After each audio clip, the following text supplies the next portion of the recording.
King Richard is the god of rap. Got him going up like a penthouse section with a new cut, man, it's Bobby out reflexing. Hope she ain't a clutch, tripping over no affections. Only money clutch, hold on currency connection. Hello everyone, I am King Richard, aka the god of rap from Creative Minds Entertainment. Today I have something very special. If you're checking out this video, please don't forget to like, comment, subscribe, and yeah, that helps me out. So we're going to do a summary on the book called The Divider, Trump in the White House, written by Peter Baker and Susan Glasser.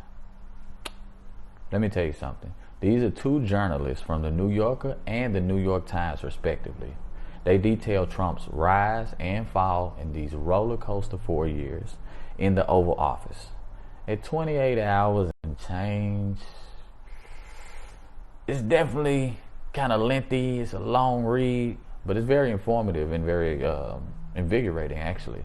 So I mean, they really do the inspection on the Trump presidency like you've never seen before. They talk about the administration, how his moves were very dictator-like, and they were very comical at the same time. Yeah, they were very much like that. There. Let's get into the key takeaways for me from the book. I'm going to say the first key takeaway for me was the cabinet resignation pacts that members had. I was very unaware about these resignation pacts. I've never even heard of a resignation pact. That's a new terminology for me. They talked about the resignation pacts that these members had within the Trump administration. Very detailed as well on that. I thought that was a great point that they made in the book. Another key takeaway for me was how many members of his administration either went to jail or got caught telling untruths. Or alternative facts. What do you want to call them? Let's go with alternative facts. Trump favorite terminology. It was a lot, and I know we were there watching the news, living through it. They talked about those things. I thought it was kind of hilarious at certain points. Another key takeaway for me from The Divider, Trump in the White House, was how close we were to going to nuclear World War III with North Korea and Kim Jong-un. I know it's something we don't really want to talk about anymore, and we're glad that we don't have to talk about. We're glad we don't have to talk about it. But to be honest, we were this close to going to war, and I was for sure we was gonna go. So they really lay out that in the book, and I think they the way that they laid it out was a little unique from other perspectives that I've heard upon the topic. I know Republicans and conservatives are like, here we go, I don't want to hear about that. But anyway, another key takeaway for me was the moral choices made by Trump. Once again, something that was well documented within the news cycle consistently and on his Twitter. His defiance against his advisors. What is the point of having great teammates if you're not going to trust them to do their job the best they can?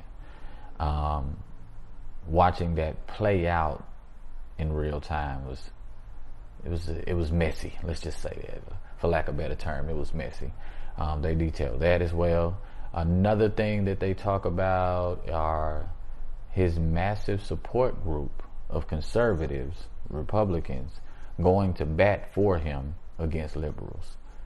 That has been well documented as well throughout various video clips, and we've seen all kinds of violence break out, and who could forget the insurrection at the White House.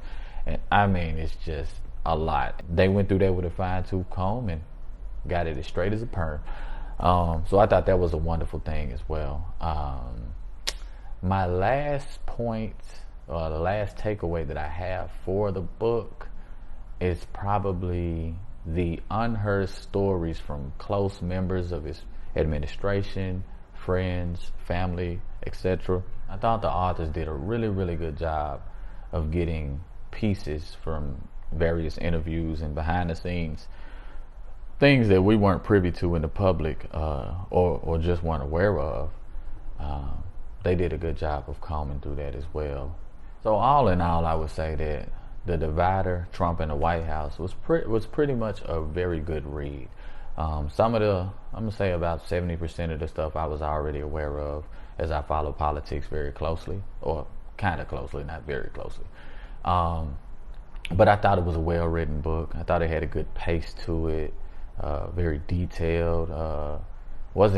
Didn't do too much in a way of just opinions. It was kind of just laid out for the public to decipher and pick it and choose as they please. Also, I would definitely recommend it for a good read. If you're on a long train ride, you're on a long flight or something, I would definitely, or even cross country in a Greyhound bus. If you're interested in politics, I would recommend this read. Also, the link is below in the description section if you're trying to get directly to this title. If you go to Audible and you do not have an account, you can sign up for a free trial and you can read the book. Trust me, it's a pretty good read. So that's all I have to say on this summary of The Divider, Trump in the White House. Pretty good book. You should check it out. Thank you.